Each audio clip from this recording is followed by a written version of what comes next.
Kalau ada orang yang masih mencaci maki habaib, mencaci maki alim alawi, fahuwa jahilun murakkab. Karena kemuliaan kita sebagai manusia ditentukan oleh Allah, bukan berdasarkan siapa keturunan kita. Dan ini yang sedang dibodohi, sedang disihir oleh mereka, bahwa kemuliaan itu hanya berdasarkan keturunan. Orang yang berketurunan mulia, merekalah yang akan mulia. Orang yang sudah keturunan budak tetap selamanya akan jadi budak sampai hari kiamat. Kita harus bersatu. Saya bilang, nah, betul itu. Saya setelah mendengar fatwa dari Rais Am Nahdlatul Ulama, saya putuskan untuk berhenti membahas nasab. Sebab idza jaa nahrul akbar saqata nahrul asghar. Wa fi qaul idza jaa nahrul akbar saqata nahrul ma'kil nahru aklik. Kalau ulama terbesar di Indonesia sudah memberikan fatwa, orang-orang kecil seperti saya tidak layak lagi berbicara. Tapi siapa yang berani menentang ulama yang paling alim di Nahdlatul Ulama saat ini? Fahuwa jahilun murakkab. Bodoh rajanya bodoh. Apabila telah datang fatwa dari ulama besar, yang kecil-kecil diam dong. Bisik-bisik aja harusnya gak berani. Apalagi muncul fatwa dari ulama kaliber dunia, Syekh Ali Jum'ah. Saya begitu melihat dua video itu, alhamdulillah wa syukur, khalaqa syughul. Dah gak perlu ribut kita. Kalau ada orang yang masih mencaci maki habaib, mencaci maki alim alawi, fahuwa jahilun murakkab. Bodoh rajanya bodoh. Sayyidi Yusuf bin Ismail An-Nabhani, lihat di kitab-kitab beliau. Apa kata beliau? Ajma'atil ummatu syarqan wa gharba. Dari ujung barat sampai ujung timur semua sepakat ala sihhati nasabi Ali Abi Alawi, tentang benarnya nasab Ali Abi Alawi. Diulangi oleh Syekh Ali Jum'ah. Beliau juga mengucapkan ijma'. Ya akhi. Saya maklumi Anda tidak pernah makan bangku pesantren. Saya maklumi Anda tidak mengerti ja'a Zaidun ra'aitu Zaidan. Saya maklumi Anda orang awam. Awamul muslimin la madhhab lah. Tapi laka aqlun. Engkau dan saya punya akal. Lihat siapa yang bicara ini. Saya ingat Syekhuna Imam Al-Habib Abdullah bin Abdul Qadir Al-Huri. Beliau sering menemukan katanya di kitab-kitab perawi hadis, apabila telah mengucapkan hadis Rasulullah musalsal bil awwaliyah, kalau sudah mengucapkan hadis an fulan wa an fulan wa an fulan وعن الصحابي الجليل عن النبي محمد صلى الله عليه وسلم فما بعد ذلك من كلام. Kalau sudah ada sabda dari Rasulullah sallallahu alaihi wasallam, al-ulama'ul muhaddithun al-musnidun adaban ma'a Rasulillah, tidak berani berbicara lagi. Coba baca dalam Al-Quran, ada orang-orang yang dinas oleh Al-Quran tidak akan bahagia. Satu, la yuflihul kafirun, la yuflihul zalimun, la yuflihus sahirun. Tidak akan bahagia orang-orang yang kafir, tidak akan bahagia orang-orang yang zalim, tidak akan bahagia orang-orang tukang sihir, tukang merubah sejarah. Sihir itu, sahir itu tukang merubah sejarah, menina bobokan pikiran orang untuk tidak sesuai dengan yang sebenarnya, merubah-rubah sejarah Indonesia yang merdeka oleh Insinyur Soekarno, oleh Mbah Hasyim Asy'ari, Mbah Wahab Hasbullah, Bisri Sansuri, ulama-ulama Nusantara, pejuang-pejuang Nusantara, sekarang dirubah katanya hari penetapan 17 Agustus 45 oleh Habib. Ini perubahan. Tidak ada dalam sejarah masa lalu. Tidak ada di dalam kemerdekaan kita, di dalam merebut kemerdekaan dari penjajah Jepang, dari penjajah Belanda. Cerita orang-orang Habib berjuang untuk NKRI teu aya ora ono. Tapi hari ini sejarahnya ditulis seperti itu. Apakah orang-orang Sendang Agung akan membiarkan sejarah leluhurnya di masa lalu dirubah oleh orang-orang zalim? oleh tukang-tukang sihir, menyihir dengan merubah sejarah, itu lebih kuat daripada melet perempuan. Mana? PW ini ajian peletnya udah dikasih, jangan macam-macam. Melet perempuan itu paling manfaatnya untuk dirinya dan mafsadatnya untuk perempuan yang dipelet itu. Tapi kalau merubah sejarah, memelet sejarah, mensihir sejarah, 7 turunan bahkan sampai kiamat kita akan dijajah oleh yang merubah sejarah kita. Ketika mereka di zaman-zaman membutuhkan tenaga, membutuhkan darah, membutuhkan perjuangan, membutuhkan pasukan, di mana mereka tidak ada yang mengirimkan pasukan. 10 November 1945 yang datang ke Surabaya untuk menyerahkan nyawa adalah orang-orang Madura, orang Surabaya, orang Trenggalek, orang Kebumen, orang Pasuruan dan sekitarnya, orang Gresik, orang Jember. Tidak ada dari orang-orang selain nama-nama Jawa dan nama-nama Islam yang asli dari Jawa yang ikut bertempur. Tapi setelah itu hari ini mereka membuat sejarah bahwa katanya leluhur mereka yang menentukan tanggal 17 Agustus sebagai hari proklamasi. Mereka menulis sejarah bahwa sesungguhnya mereka adalah orang-orang yang di balik layar kemerdekaan Indonesia. Pejuang itu di depan layar, bukan di balik layar. Di balik layar itu kedustaan dan kebohongan.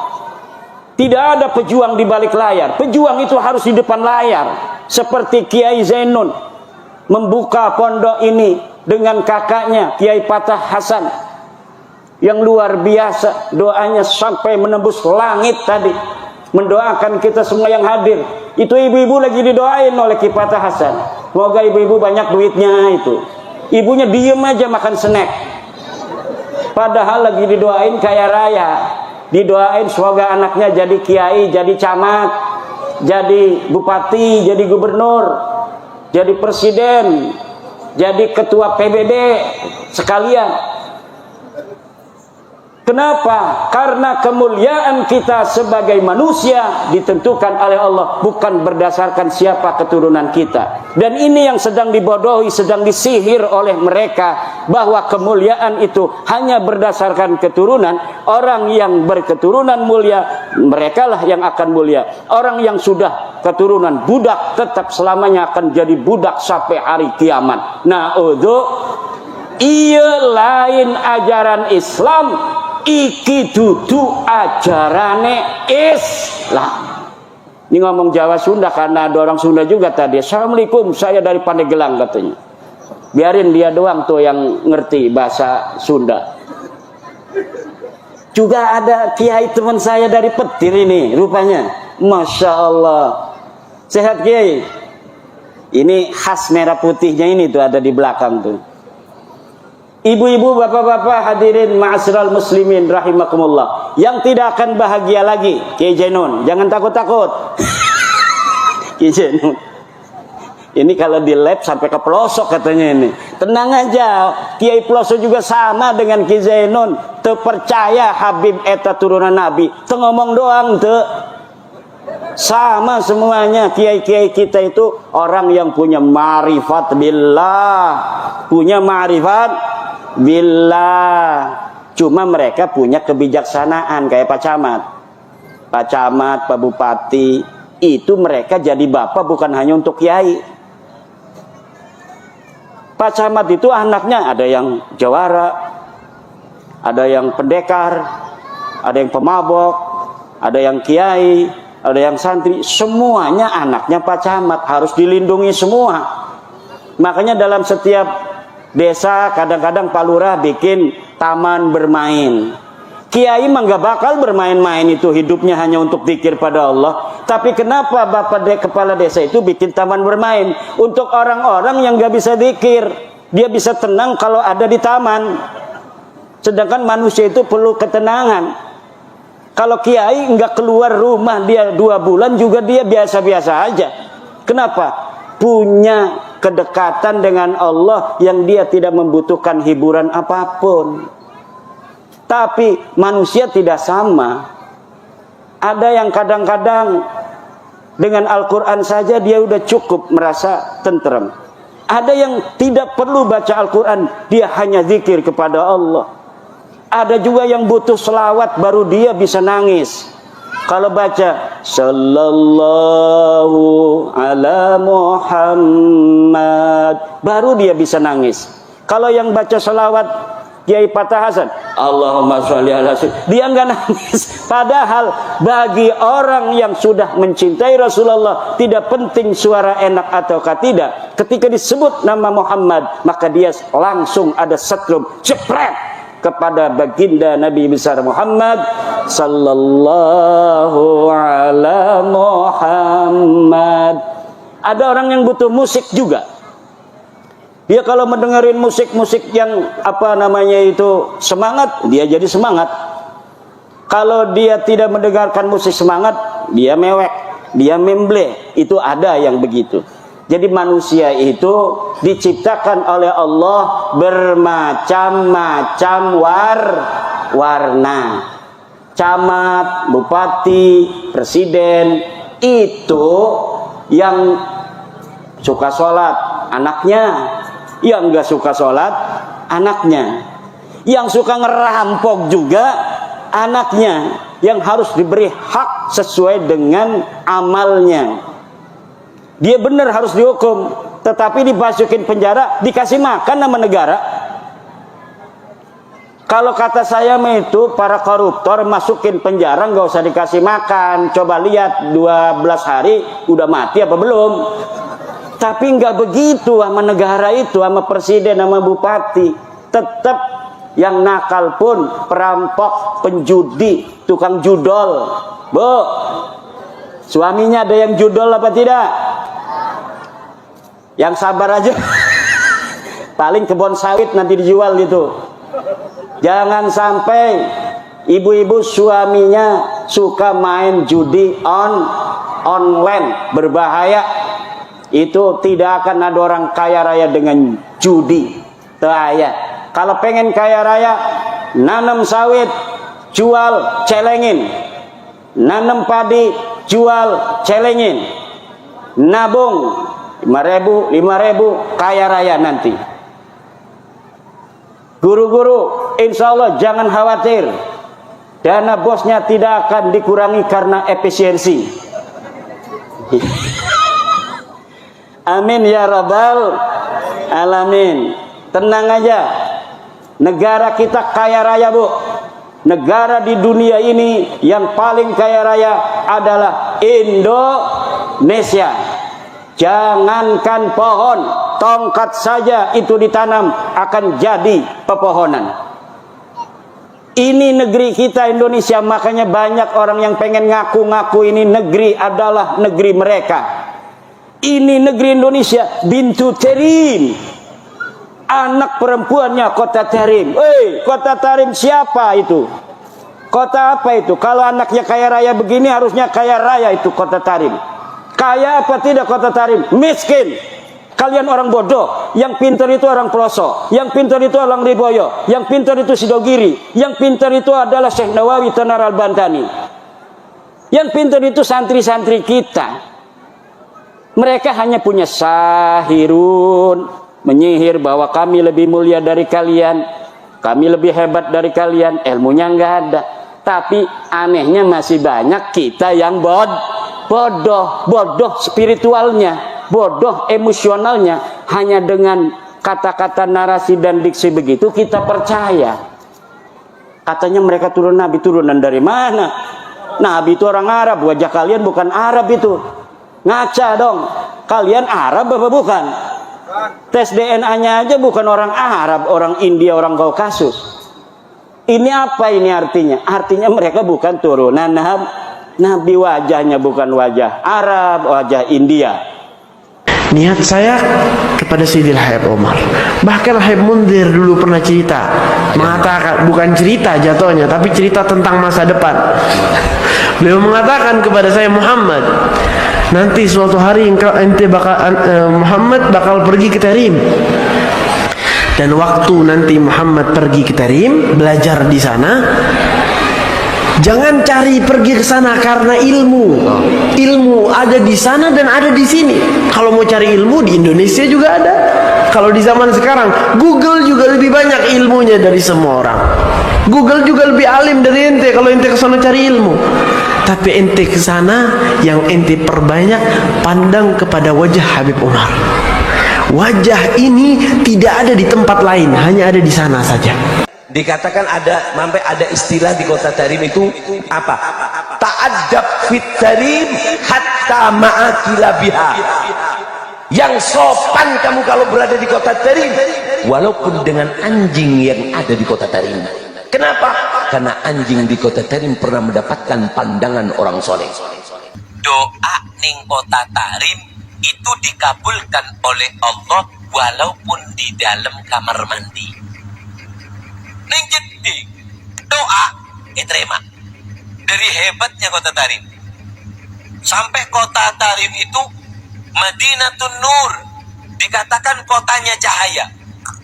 Jalan-jalannya kota Tarim itu bisa dijadikan guru, bisa dijadikan murabbi, bisa dijadikan ustadz, syekh untuk orang-orang yang tidak punya ustadz. Cukup ente lihat jalan-jalan Tarim, sudah ente bisa sampai kepada Allah Subhanahu wa taala, bisa ente menjadi wali karena jalan-jalannya Tarim. Nah, ini bapak-bapak, ibu-ibu yang ingin saya terangkan pada kesempatan malam hari ini mengenai adanya budaya-budaya yang dikira ini budaya kita, seperti megang kuburan, nyium makam, padahal itu bukan budaya kita.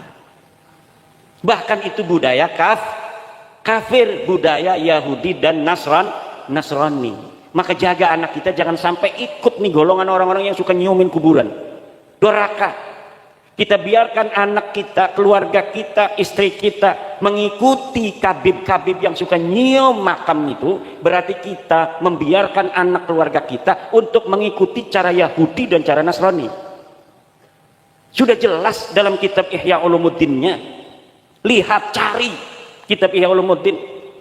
Saya ulangi lagi, innal massa wat taqbila lil masyahidi adatul yahudi wan nasara.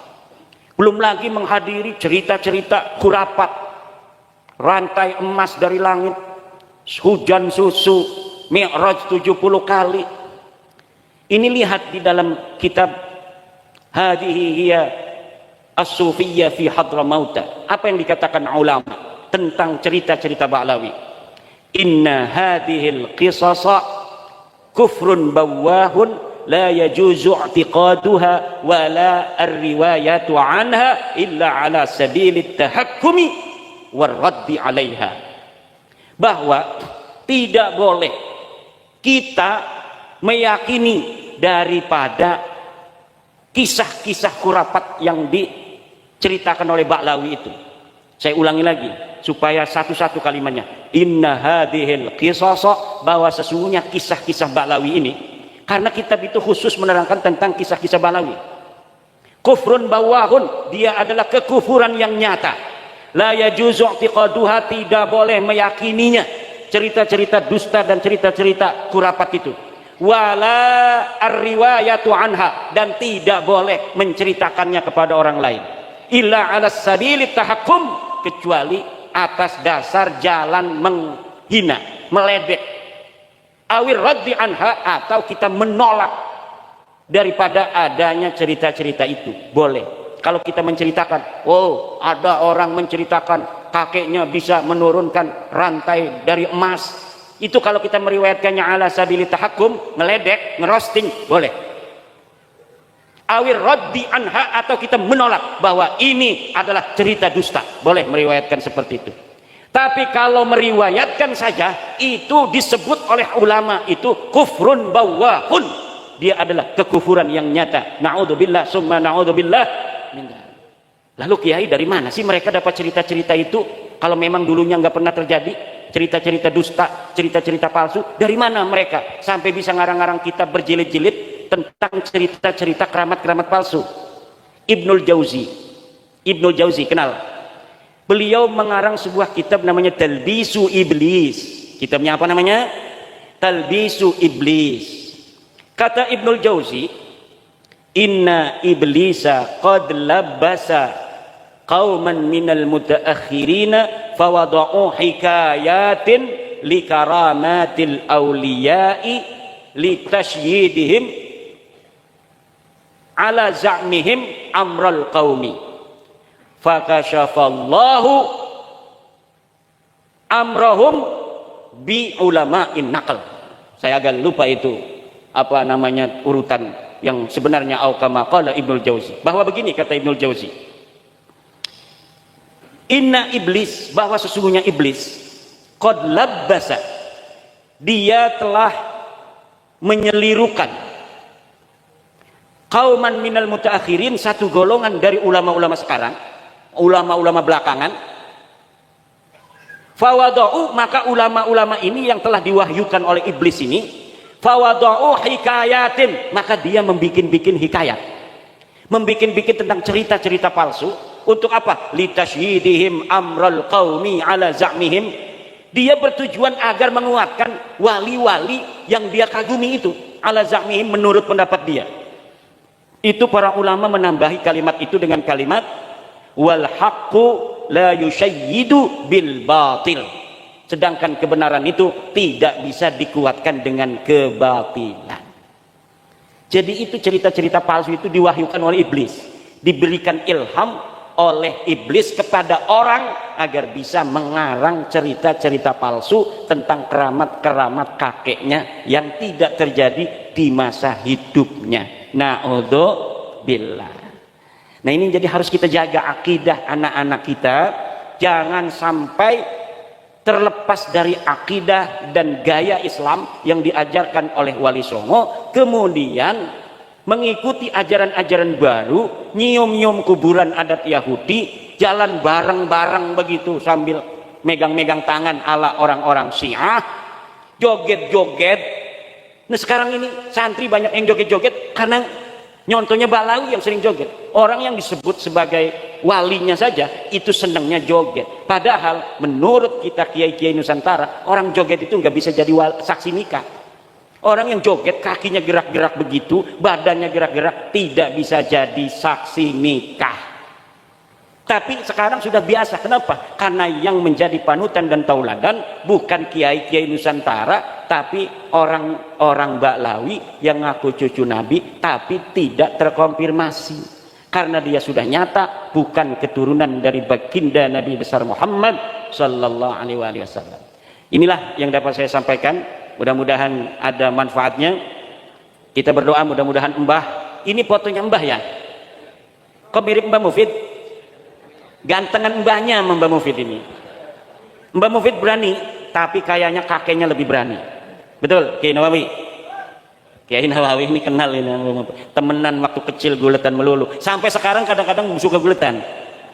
Betul. Mudah-mudahan Mbah Ridwan Allah ampuni, Allah angkat derajatnya. Mbah Mufid Allah berikan umur panjang, berikan kesehatan, dan kita semua semoga Allah berikan umur panjang,